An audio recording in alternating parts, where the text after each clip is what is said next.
Bismillahirrahmanirrahim. Asyhadu an la ilaha illallah wa asyhadu anna Muhammadar Rasulullah.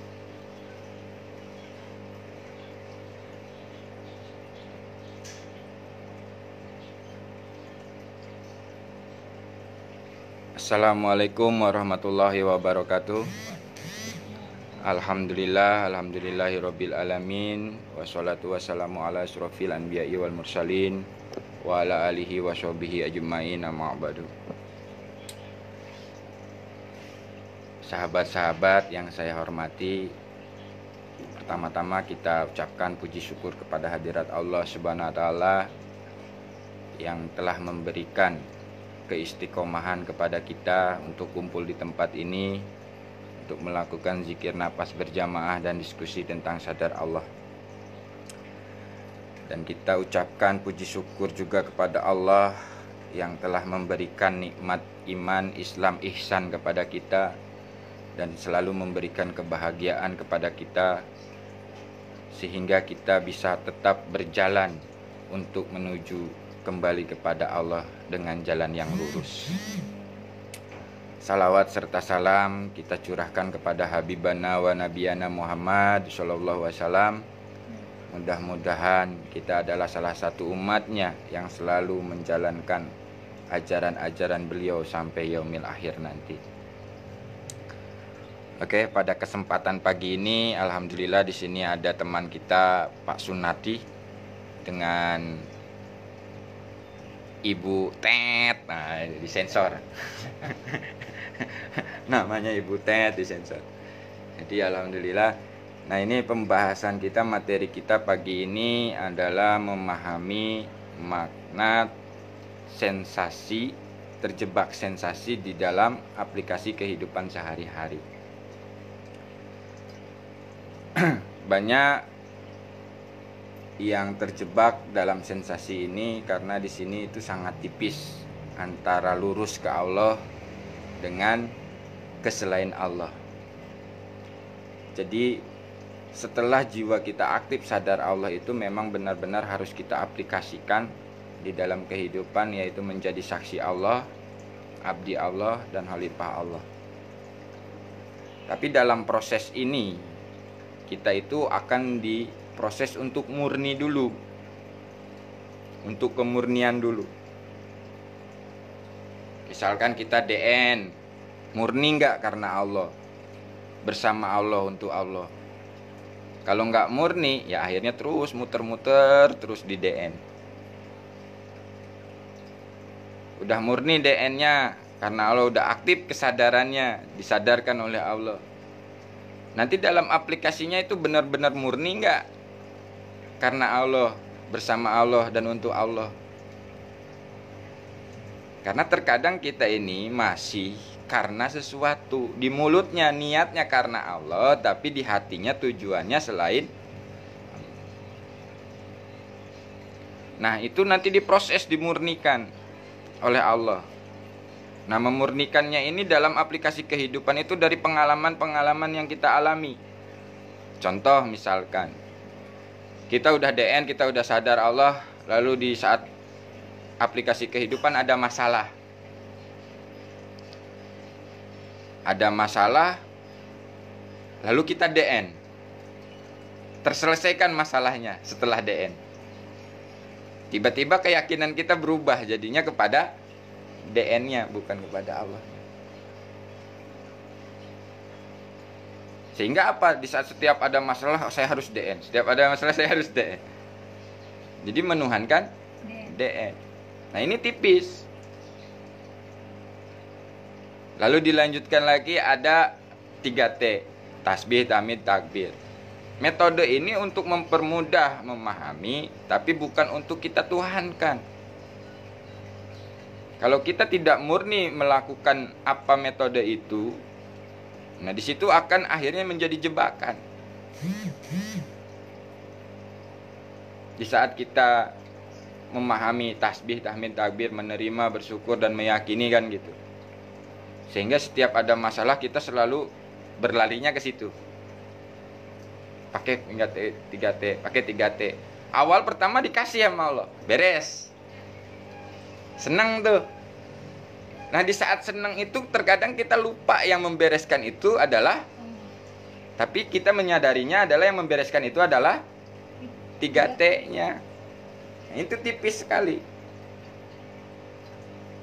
Di saat kita meyakini 3T-nya sehingga akan membanggakan 3T-nya, bukan membanggakan Allah. Nah, ini nih udah nggak murni.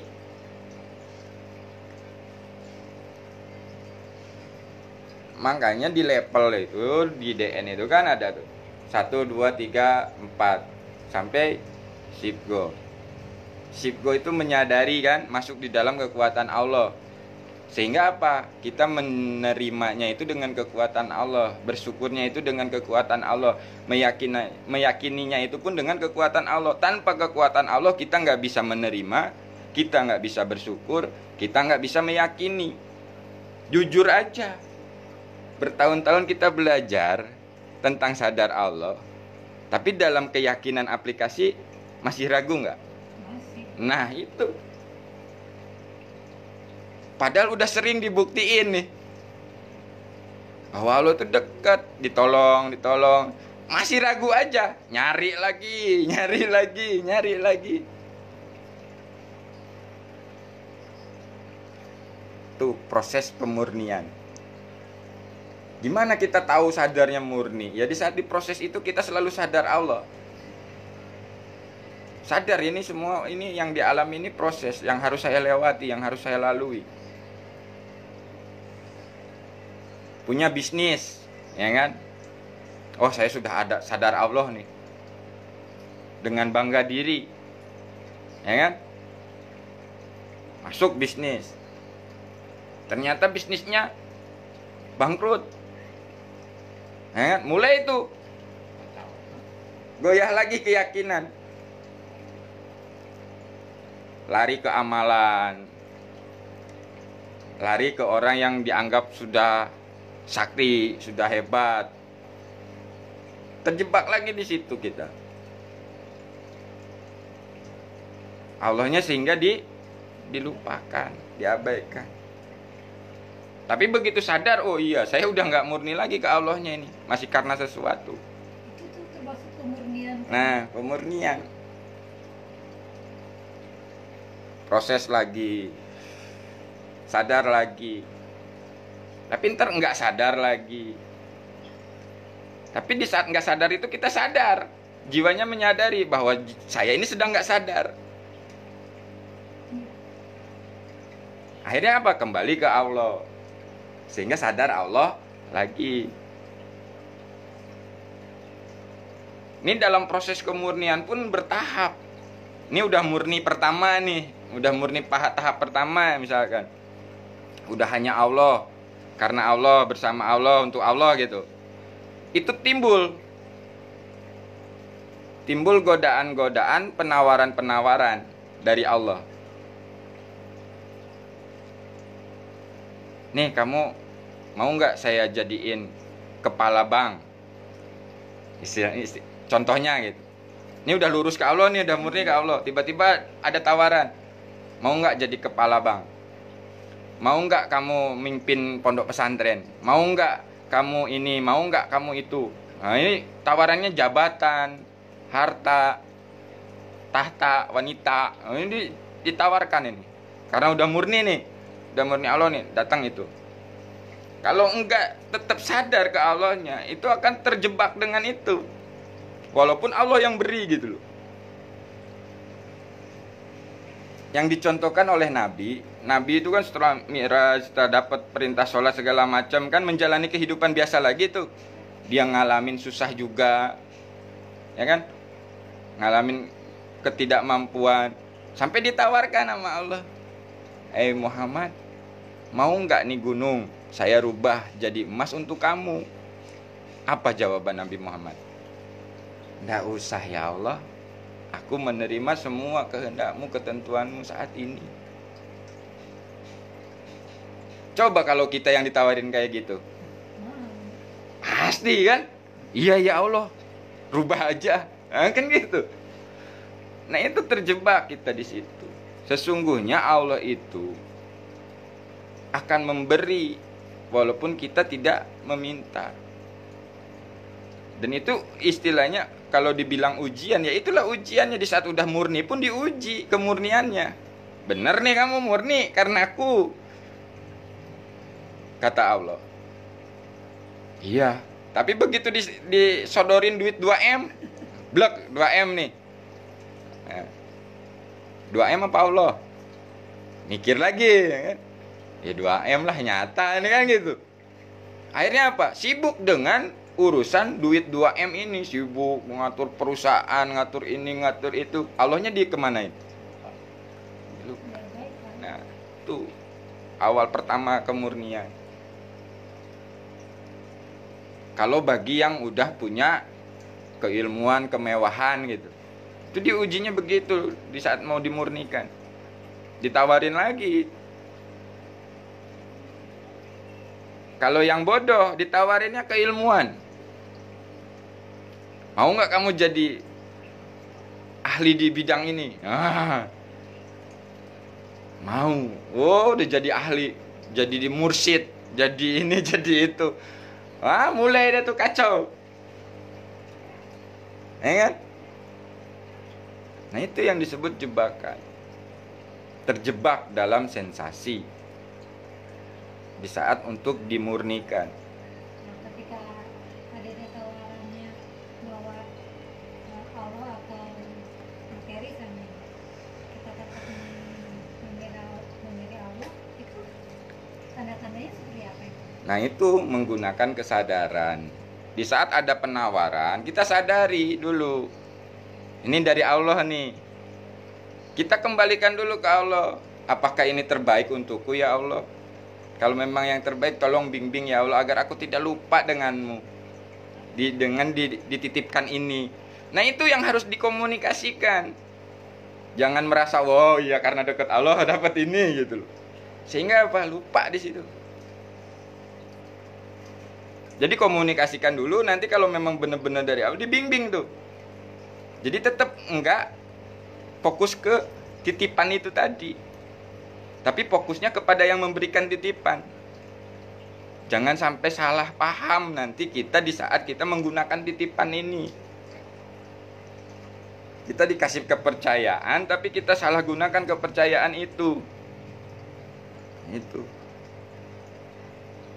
Jadi dalam proses permunian itu pun ya jebakannya yang memang yang enak-enak. Nah, sekarang aku tanya. Nggih. Sekarang nih, saya harus menyadari nih bahwa ini juga kehendak Allah sebetulnya. Haunya gimana nih? Haunya itu berserah total kepada Allah. Hautunya itu memang harus berserah total, jiwa raga kita itu kepada Allah. Kalau nggak berserah total, disitulah tercampur lagi.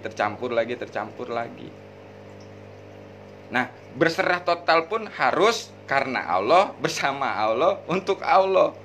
Kalau berserah totalnya untuk seneng, untuk biar hidupnya enak, untuk dapat jabatan, untuk dapat ilmu, untuk dapat ini dan itu, ya belum berserah total namanya. Banyak orang yang menawarkan tentang bisa berserah, tentang bisa ini, tentang bisa itu. Tapi ujung-ujungnya terjebaknya di situ. Saya berserah dapat ini. Saya berserah dapat ini.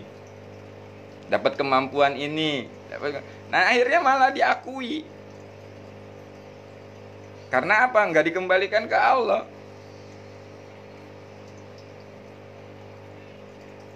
Gitu loh. Contoh ginilah. Kalau mau yang real gitu, ini saya perumpamakan begini. Saya dalam laku nih, dalam laku ya kan. Ya Allah, kalau memang ini adalah kehendak-Mu, saya sebagai terapis, ya kan, saya berserah kepadamu ya Allah, berikan ilmu terapis yang terbaik untuk-Mu agar aku bisa menolong orang lain ya Allah. Ini awal nih, saya berserah, plus ke Allah. Besoknya Allah kasih ilmu yang luar biasa untuk penyembuhan. Misalkan contoh, orang sekali dipegang sembuh, cuman ditiup doang sembuh, atau cuman tarik napas sembuh. Misalkan ini contoh, ya kan? Dalam mulut ini kan ngomong, itu disembuhkan Allah, itu disembuhkan Allah, itu disembuhkan Allah. Tapi di dalam hati ini ngomong, hebat lo ya, udah deket Allah, bisa begini, bisa begitu. Nah itu mulai bisikan-bisikan masuk. Kalau jiwanya lalai, maka mengatakan, iya juga ya, saya setelah berserah ini bisa begini. Akhirnya apa? Sibuk dengan kemampuan-kemampuan yang diberikan oleh Allah setelah berserah. Sehingga apa? Menuhankan keilmuan-keilmuan itu yang diberikan oleh Allah, tidak ke Allah lagi. Nah ini sangat tipis sekali. Dan ini pun kenapa saya bicara begini ya, karena dialami. Saya alami. Berserah bisa begini, berserah bisa begitu. Akhirnya berserahnya itu bukan murni lagi gitu loh, karena sesuatu itu lagi.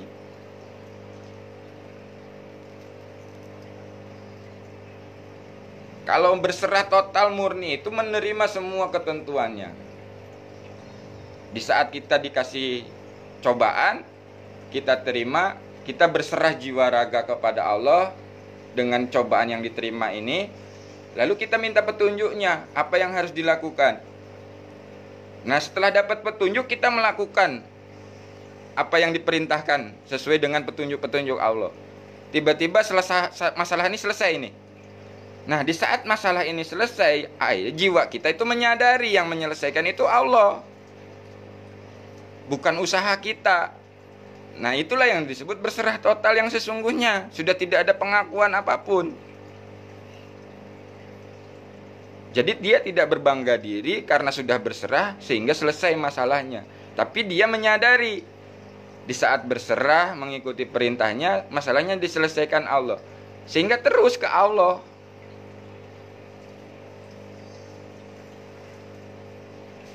Jadi berserahnya itu terus, bukan karena sesuatu. Itu termasuk kesadaran juga. Nah itu makanya menggunakan kesadaran. Jadi kesadaran ini memang harus kita pelajari benar-benar agar kita tidak terjebak.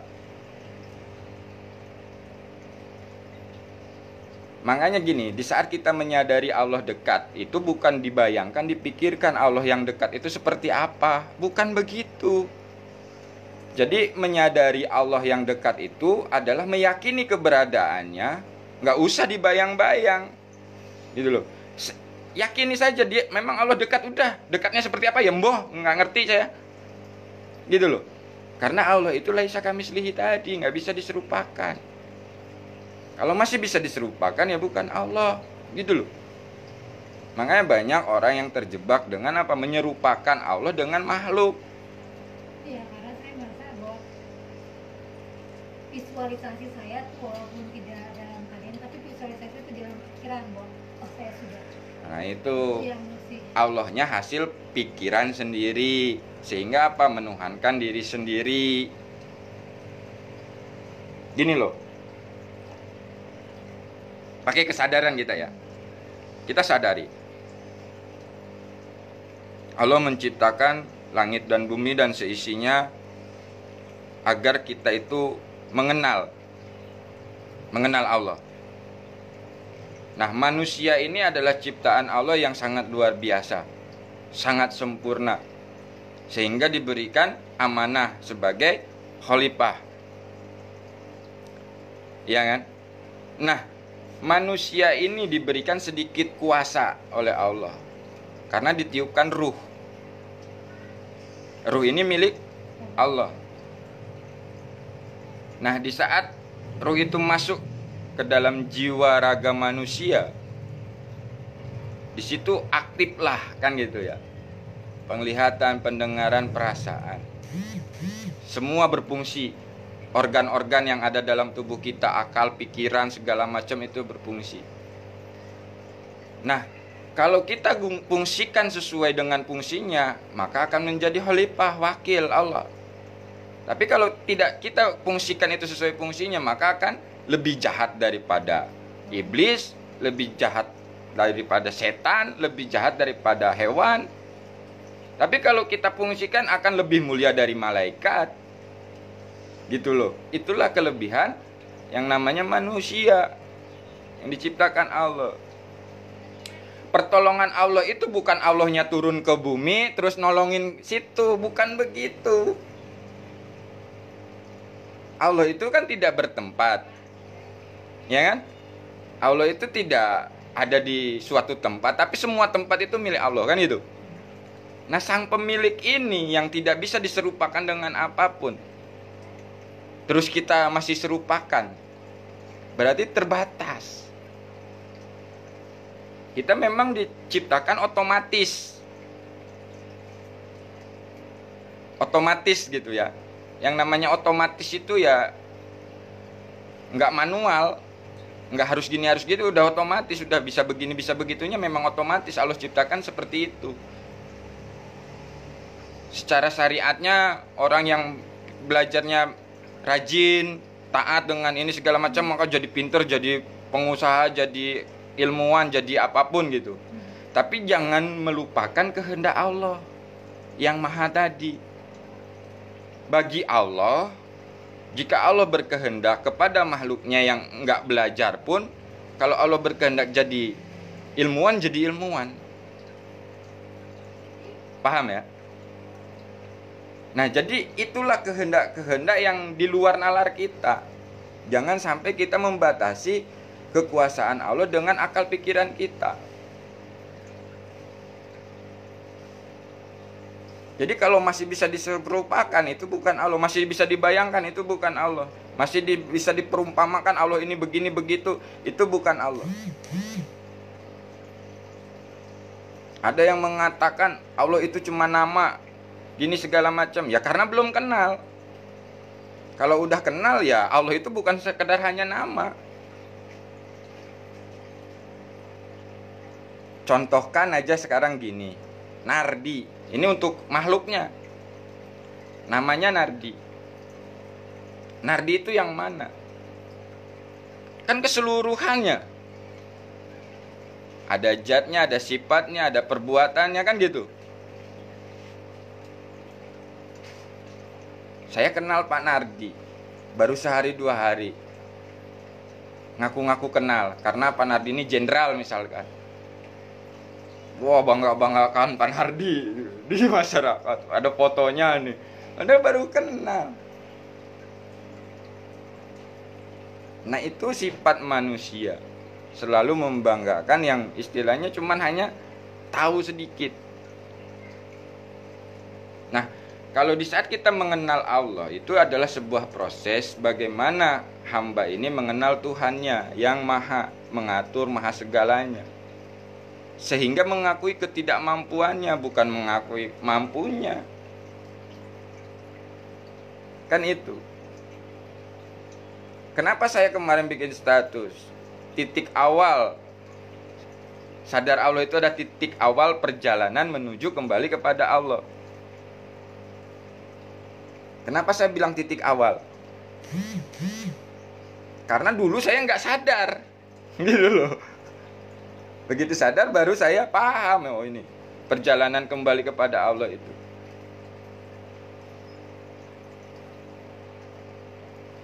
Jadi bukan titik akhir, kita udah kenal Allah, baru kenal sebentar aja udah merasa waduh ini udah paling ini paling itu. Nah, itu kan berarti titik akhir dia. Merasa dirinya sudah selesai perjalanannya karena udah nyampe, udah tajali, udah usul, udah apa gitu kan. Padahal perjalanan masih panjang.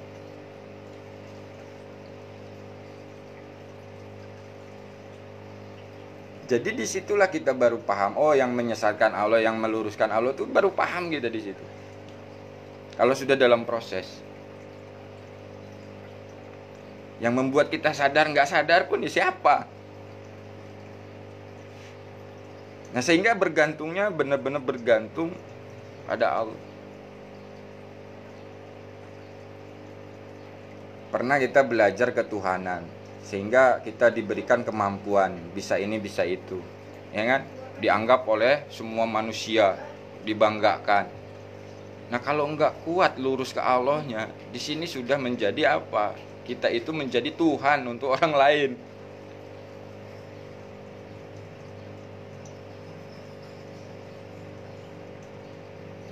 Makanya saya bersyukur, alhamdulillah ketemu pembimbing yang selalu mengajarkan lurus ke Allah, lurus ke Allah. Awal-awal memang kesel, Mbak, Pak.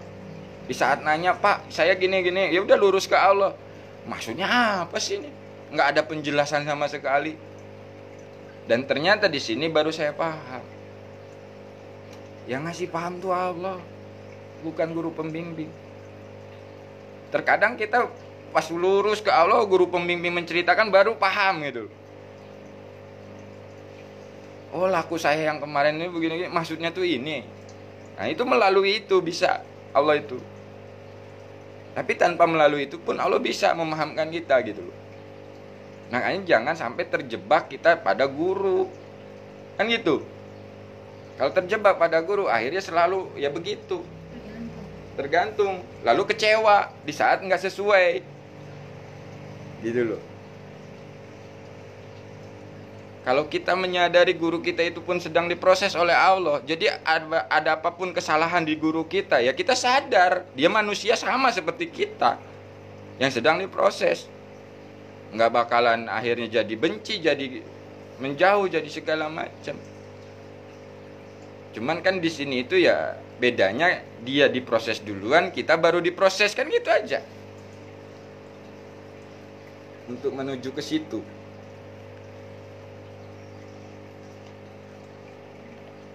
Banyak yang terjebak dalam misalkan nih, ilmu hikmah, bisa yang digaris gini, nah dalam bisa begini, bisa begitu, mementalkan orang, ya kan, mengakukan orang, segala macam, bisa menyembuhkan orang kesurupan, kesantet, segala macam.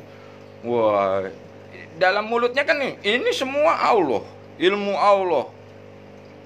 Dia sembuh karena Allah. Tapi apa? Allahnya ini hanya dijadikan sebuah tameng untuk kepuasan nafsu dirinya.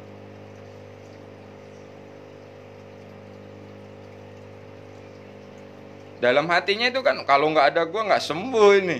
Coba iris kuping kalau dia nggak kayak gitu. Karena apa? Saya ngalamin. Kalau nggak gue yang mentalin santetnya, nggak ketolong ini. Walaupun dalam batin. Nah itu jebakan-jebakan yang sangat halus. Akhirnya begitu ngelihat orang bisa begitu, kita gumun tuh. Udah datang ke sono, ini udah deket Allah nih. Ini kita minta-minta ke dia, Pak gimana gini. Hidup saya gini amat Pak. Kalau ini akhirnya apa? Dikerjain kita. Mahar sekian. Kalau mau begini mahar sekian, kalau mau begitu mahar sekian.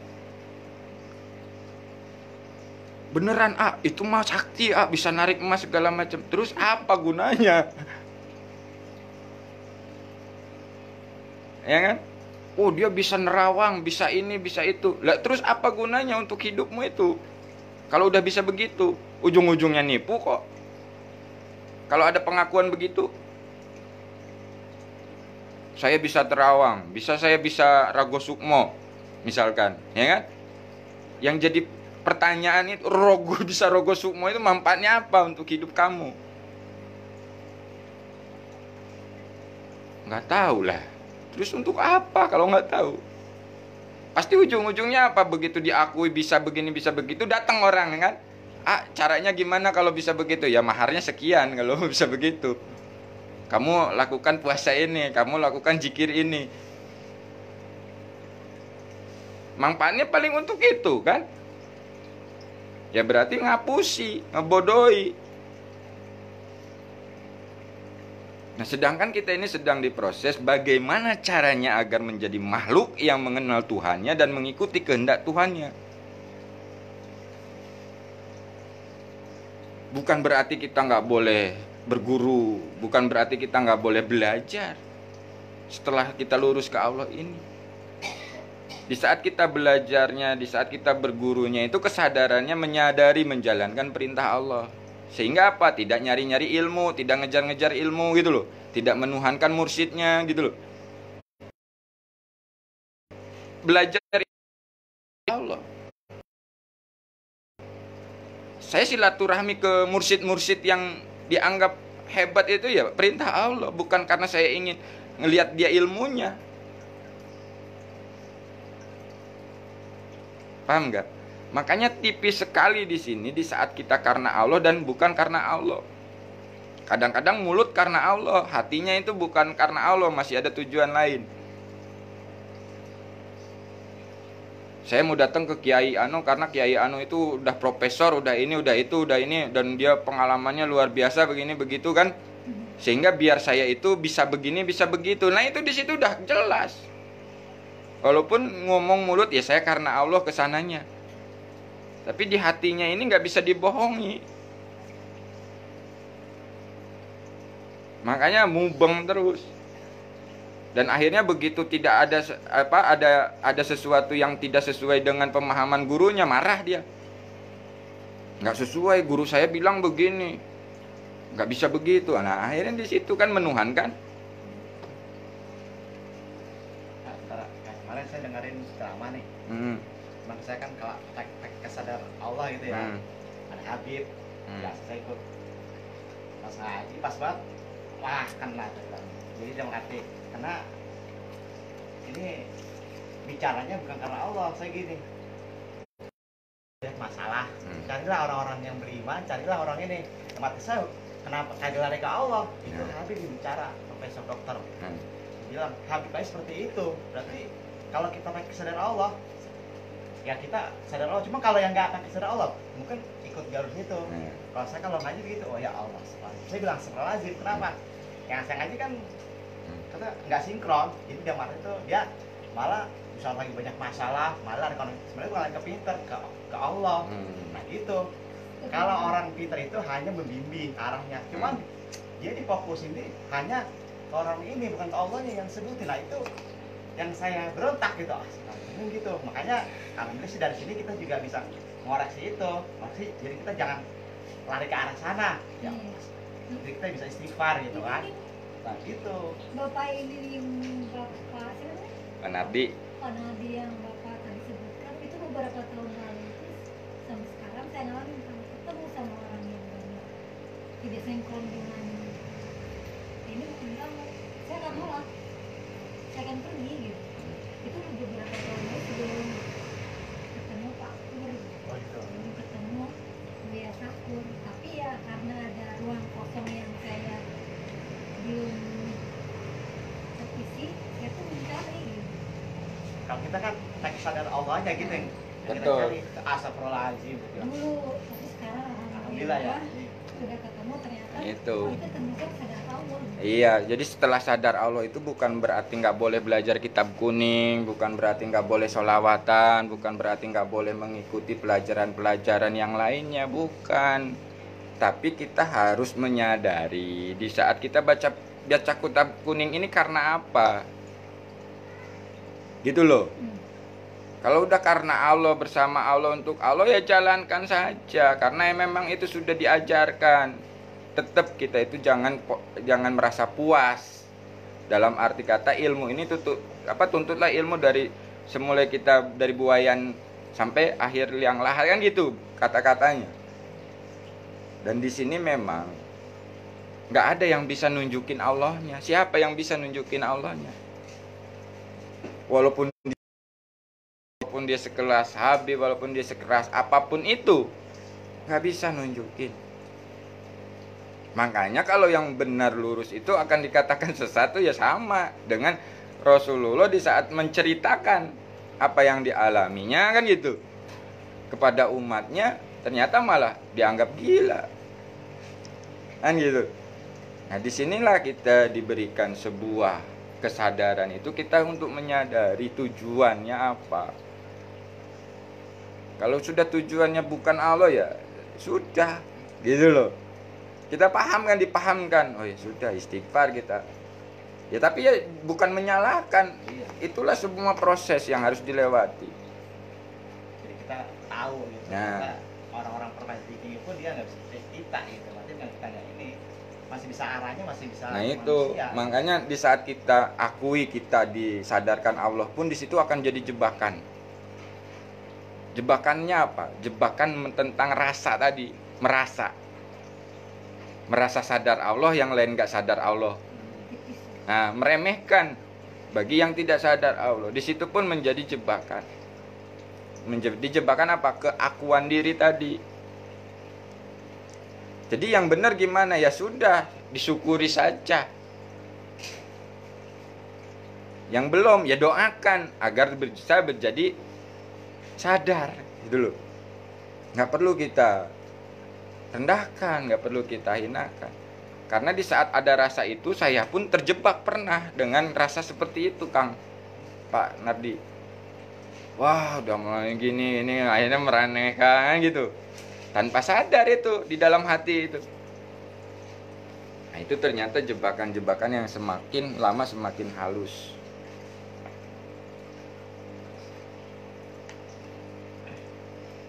Jadi kalau sudah masuk wilayah ilahiyah itu ya sudah nggak ada yang diceritakan sebenarnya. Kalau masih diceritakan itulah prosesnya. Kadang ada orang yang ngomong, kalau yang udah benar-benar kenal Allahnya pasti dia diam, nggak pernah ngomong, jarang ngomong, terus dia akan asik dengan kesendiriannya, dengan ketiadaannya bersama Allah. Itu untuk apa manfaatnya? Ya kan? Nabi Muhammad aja ya, dia dakwah, dia perang, dia dagang, dia jualan, tetap menjalankan itu semua. Jadi kalau ada yang ngomong, kalau yang benar-benar sudah kenal Allah pasti diam aja, nggak mungkin ini itu. Nah itu kan hanya persepsi, prasangka katanya. Lah kalau orang yang sudah kenal Allah tidak mau menyebarkan ketauhidan ini, ya hancur ini. Kan gitu. Kalau hanya untuk diri sendiri, makanya kan waktu itu pernah saya dengar juga itu cerita Buya itu kan, dia 40 hari di hutan, wah bersih, murni, sampai bisa ngelihat orang ini kebaca segala macam, tapi nggak ada manfaatnya. Akhirnya Pak, kembali ke masyarakat, kan gitu. Walaupun nggak bisa kayak gitu lagi ya nggak apa-apa, yang penting bermanfaat, kan gitu. Jadi memang benar, kalau sudah murni itu ke Allahnya, ya semua terlihat jelas Pak, udah nggak ada sekat lagi. Ngelihat orang tuh udah tahu akal pikir bulusnya apa, itu udah paham. Kalau sudah naik murni ke Allahnya gitu kan. Memang itu diberikan kemampuan seperti itu oleh Allah, tapi di saat setelah itu kita merasa lagi di situ dan tidak ada kemampuan bagi orang lain, untuk apa?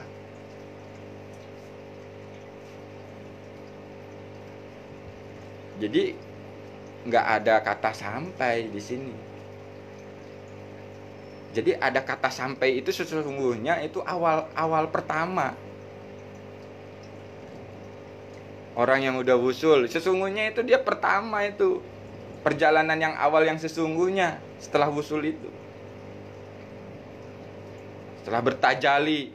Tajali ini awal. Nah, terus. Makanya banyak yang dijebak, banyak yang terjebak. Udah kenal Allah, ditawarin dunia, akhirnya dia terima, akhirnya melupakan Allah, dibangkrutkan lagi gitu kan. Dan ini banyak saya saksikan dari sahabat-sahabat saya sendiri. Udah lurus, udah punya kitab sendiri, begitu dicoba dia mulai goyah lagi, akhirnya dari nol lagi, kan gitu. Nah ini yang sering saya sadari, oh gitu ya.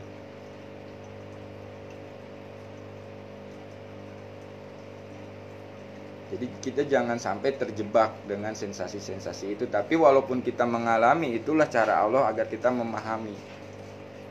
Dan ketika kita melihat orang pun sama, kita menyadari bahwa orang itu tuh lagi proses, walaupun dia tidak menyadari bahwa kita bisa membaca bahwa sebetulnya ini dia disukseskan dan dibangkrutkan ini karena Allah, dia tuh pengen sebetulnya ingin dekat gitu. Tapi dia dulu karena tidak menyadari, jadinya naik lagi, jatuh lagi, naik lagi, jatuh lagi. Dan situ proses itu harus dialami. Jadi kita bisa bercerita itu bukan hanya sekedar katanya, tapi nyatanya dialami. Dan sedangkan kita itu mengenal Tuhan itu untuk apa sih? Ya untuk agar kita itu memahami, menyadari, menyaksikan keberadaannya yang dekat dengan kita. Kan gitu. Jadi jangan hanya katanya. Kan selama ini kita selalu katanya, kata guru saya, kata ustadz saya, kata teman saya, kan gitu, kata orang tua saya. Nah, kita harus benar-benar bisa aplikasi, menyaksikan sendiri. Oh iya, ini kalau bukan pertolongan Allah, pertolongan siapa? Kalau bukan Allah, siapa yang membisahkan ini? Nah, itu harus kita sadari. Kadang-kadang kita itu menganggap pertolongan Allah itu yang wah saja. Kita bisa ngedip, kita bisa napas, kita bisa mendengar pun itu pertolongan kok. Kalau pakai kesadaran. Kenapa kita masih mencari-cari? Karena kesadarannya itu masih dalam pikir. Oh, yang disebut kesadaran itu begini, dipikirkan, bukan disadari keberadaannya. Itu saya. Ya enggak saya pun ngalami, Bu, gitu loh. Berarti kalau begitu saya simpulkan itu yang saya sadari sekarang itu bahwa manusia seluruh dunia itu kejebak. Nah, itu. Dan itu adalah sebuah proses yang harus dilewati. Jebakan itu adalah sebuah proses, rentetan proses yang harus kita lewati sampai menuju ke hakiki, kebenaran yang sesungguhnya.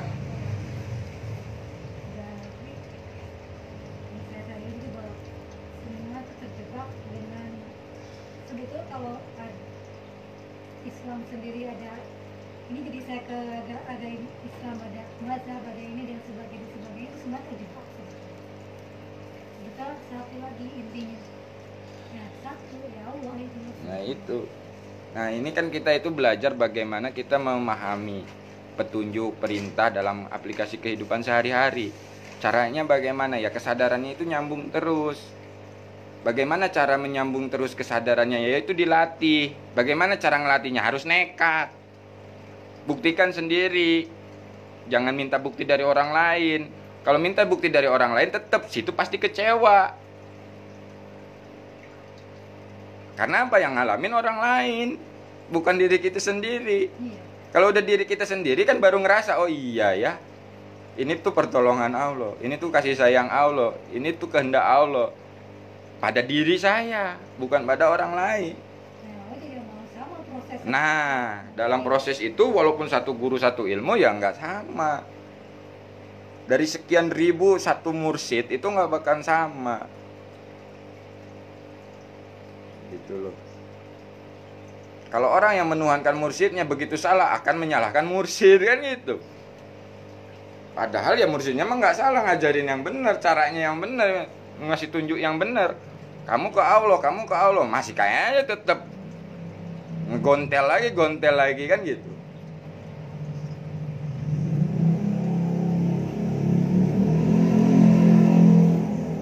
Nah, sekarang saya coba mulai berusaha untuk mengaplikasikan kesadaran karena Allah, bersama Allah, untuk Allah dalam semua aktivitas. Contoh nih, tadi suruh nganterin nemtek adik saya, ketinggalan. Gundel ini. Ngapa sih lu pakai lupa lagi segala macam di sini kan? Nyusahin aja gini kan. Ini gundel nih. Saya sadari. Dek. Saya nganterin karena Allah. Bersama Allah, untuk Allah. Sehingga apa? Plong. Dah anterin. Gitu loh. Nah, itu yang disebut mengaplikasikan, Pak.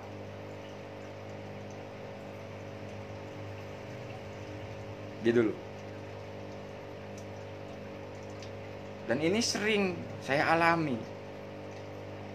Berarti oh ini cara aplikasinya seperti ini. Nah, saya itu berbagi itu cara mengaplikasikannya saja. Kalau dalam prosesnya yaitu masing-masing. Kadang-kadang orang salah paham. Wah, si Yusuf ngaku udah dekat Allah, bisa mengenalkan Allah yang dekat kepada orang lain. Saya nggak bakalan bisa mengenalkan Allah kepada orang lain. Saya bisa mengenalkan Allah itu kepada diri saya sendiri. Dan itu pun bukan hasil kemampuan diri, tapi dimampukan Allah. Di saat kita berserah total dan ingin bukti dari Allah gitu loh. ngomong yakin, iya yakinnya di mulut doang, di hatinya enggak. Oh saya udah yakin di mulut, sudah yakin di hati, tapi masih begini, berarti kan belum itu. Kalau yang udah bener-bener yakin di hati, yakin di mulut, itu nggak bakalan ada tapinya gitu loh, nggak ada ngeluh lagi,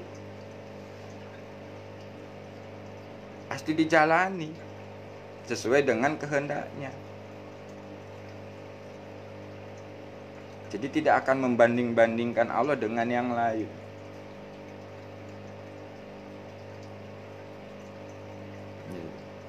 Nah di sini, jadi bagi teman-teman, sahabat-sahabat dimanapun berada yang sama-sama kita belajar kesadaran melalui metode DNSA ini atau yang melalui Patrap, ini kita harus benar-benar pahami, sadari dalam proses ini semakin lama semakin halus dan semakin lama ya semakin nggak kelihatan. Kadang-kadang Allah proses bingung sendiri. Saya udah kenal Allah, saya sudah ini tuh kok masih begini dalam hidup ya. Nah itu kan mulai bingung sendiri itu. Galau. Berarti kan belum berserah total.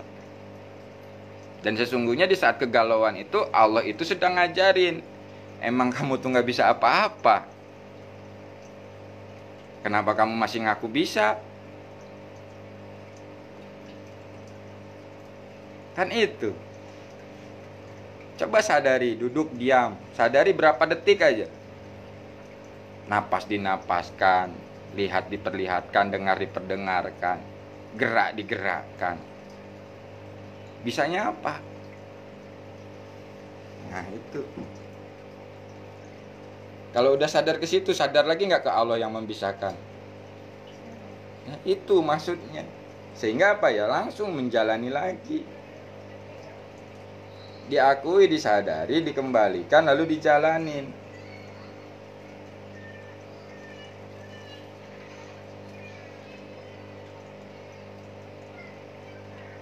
Oh kalau gitu kamu ngatur Allah, kalau gitu bukan ngatur, prosesnya memang begitu. Awal pertamanya kita prosesnya begitu, ngatur-ngatur dulu. Nah setelah paham, oh saya ngatur Allah, sehingga tidak mengatur Allah lagi, kan gitu. Lah sekarang kita nggak diproses untuk mengatur, tiba-tiba harus jangan mengatur, ya bingung. Justru Allah itu memproses, biarkan diri kita mengatur agar paham sesungguhnya diri kita itu diatur, kan gitu. Dan ada pelajaran juga di situ bahwa yang mengatur itu kayak begini. Nah, yang diatur itu yang kayak gini. nah, gitu. Jadi jika di saat kita sudah berserah total jiwa raga kita kepada Allah, nah disitulah kita hanya mengikuti bimbingan Allah, perintah Allah. Jadi memang kadang-kadang di saat kita ucapkan ini keluar, nah ini akan menjadi sebuah perdebatan, gitu loh. Itu disadari masalah. Nah itu akan menjadi sebuah perdebatan. Dan tadi itu sesat. Nah, Itu terjadi sama keluarga salah. nah itu. Jadi kesimpulannya dari obrolan kita tadi, kita tarik kesimpulannya bahwa sesungguhnya kita terjebak di dalam sensasi, dalam aplikasi kehidupan itu adalah proses dari Allah agar kita memahami benar-benar kemurnian yang murni hanya karena Allah, bersama Allah, dan untuk Allah. Nah, kalau kita nggak bisa menyadari itu semua pun, ya proses tidak bisa menyadari agar bisa menyadari, sadari itu gitu loh. Jangan dipaksakan. Kalau memaksakan diri akhirnya stres, gila, bisa-bisa. Bingung. Nah, itu. Lagi, setengah mati. Galau kemana-mana. Jadi itu kesimpulannya. Jadi kita memahami makna terjebak dalam sensasi, dalam aplikasi kehidupan sehari-hari itu begitu. Jadi di saat Allah berikan kemampuan ini, kemampuan itu, kemampuan ini, kemampuan itu, kita akui kemampuan itu adalah hasil laku kita, hasil usaha kita. Di situ terjebak yang sangat halus tadi, tidak murni lagi ke Allahnya, sehingga meyakini dengan ikhtiarnya, dengan kemampuannya itulah, kan gitu, bisa itu terjadi, padahal semua itu diizinkan oleh Allah. Nah, kenapa di saat nanti suatu saat kita mengandalkan ilmu kita ternyata nggak selesai, kita mengandalkan pengalaman kita ternyata tidak selesai, kita menggunakan hasil olah pikir kita ternyata tidak selesai. Nah, disitulah sesungguhnya Allah sedang mengajarkan bahwa dirimu itu tidak bisa apa-apa tanpa Allah. Allahnya yang mana? Yang sudah di atas luar pikiran kita, nggak bisa kita bayang-bayang, nggak bisa kita reka-reka. Makanya kan ada orang yang ngomong sadar Allah, menyaksikan Allah. Lu siapa? Nabi aja nggak sanggup menyaksikan Allah. Itu Nabi, lu kan manusia bisa. Nah, di sini menyaksikan itu bukan menyaksikan bentuk wujudnya Allah seperti makhluk, tapi menyaksikan keberadaannya Allah ini dengan kekuasaannya, kehebatannya, gitu loh. Kasih sayangnya, pertolongannya, itu yang harus kita saksikan, bukan menyaksikan bentuk wujudnya. Kalau ya semua manusia dan semua siapapun nggak bakalan bisa menyaksikan bentuk wujudnya Allah. Siapa yang sanggup? Nggak ada yang sanggup. Nah, ini menyaksikan keberadaan tuh itu di saat kita ditolong, di saat kita dibimbing, di saat kita diarahkan, di saat kita menyaksikan solusi yang di luar nalar tapi terjadi gitu loh. Nah, itu kalau bukan Allah siapa? Kan gitu. Kesadarannya ke situ. Nah, itu yang disebut menyaksikan Allah dengan kesadaran itu begitu. Dengan mata kesadaran itu seperti itu. Bukan menyaksikan bentuk wujud kayak makhluk. Nah, makanya kalau kita ceritakan itu akan menjadi sebuah perdebatan. Tapi kalau kita aplikasikan dalam kehidupan sehingga kita akan semakin yakin bahwa kita punya Tuhan yang namanya Allah dan bisa segalanya. Nah, makanya keyakinan kita harus naikkan. Setelah meyakini Allah dengan sebab akibat, kita pun harus meyakini Allah tanpa sebab akibat bisa. Karena Allah lah yang maha kuasa, kan gitu. Jadi terbataslah kita untuk istilahnya menyaksikan bentuk wujud ya, siapa yang sanggup? Nggak ada yang sanggup.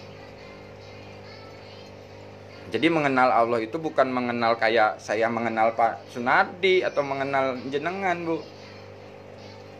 Nah, itulah kenapa Allah itu memperkenalkan dirinya ya dengan kehendaknya Allah, bukan kehendaknya orang lain atau kehendaknya guru atau kehendaknya siapa, nggak bisa. Makanya Allah itu mengundang hambanya itu ada yang melalui dari masalah, ya kan, keterpurukan, kebingungan, sehingga dia benar-benar kembali dan berserah kepada Allah. Nah, bagaimana caranya? Ya kita harus tetap menyadari keberadaan Allah yang dekat. Nah, menyadari keberadaan Allah yang dekat ini bukan membayang-bayangkan bentuk wujud, tapi menyadari itu meyakini. Yakin aja sudah, nggak usah pakai dibayang-bayang. Yakin, dah Allah itu dekat. Sehingga begitu ada pertolongannya, kita sadari itu pertolongannya. Orang ini hal terkecil tadi. Di saat kita ngomong, ya itu pertolongan. Di saat kita berpikir, nah ini nanti saat kita seperti ini juga ya pertolongan. Bimbingan, kasih sayangnya. Nah, itu kita saksikan oleh kesadaran jiwa kita yang menyadari Allah. Jangan berhenti di sensasi-sensasi. Gitu loh. Dalam aplikasi itu ya lebih luas lagi sensasinya. Kalau dalam duduk timpu kan sensasinya paling pikiran, kesemutan, gatel, lelah, kan gitu. Pegel-pegel, sakit, kan itu sensasinya. Tapi kalau dalam aplikasi kan lebih luas lagi sensasi itu. Bisa ilmu, bisa kemudahan, bisa segala macam, itu bisa jadi sensasi. Bukan lagi difokus di nafas. Iya. Keluar masukin nafas. Bukan. Langsung menyadari aja. Langsung menyadari. Ya iya. Di saat jenengan, ya itu tadi pas begitu lagi berat ini sadarin aja. Ya aku lakukan ini karenamu ya Allah, bersamamu ya Allah, untukmu ya Allah. Sehingga apa? Ya, akhirnya dijalankan, tapi sesuai dengan petunjuknya, nyambung terus, gitu loh. Nah di saat nyambung terus itu, bimbingannya semakin jelas kita saksikan, kita rasakan. Kamu ngalor, kamu ngidul, itu kalau kita lagi nyambung kesadarannya, itu lebih jelas, lebih nyata gitu.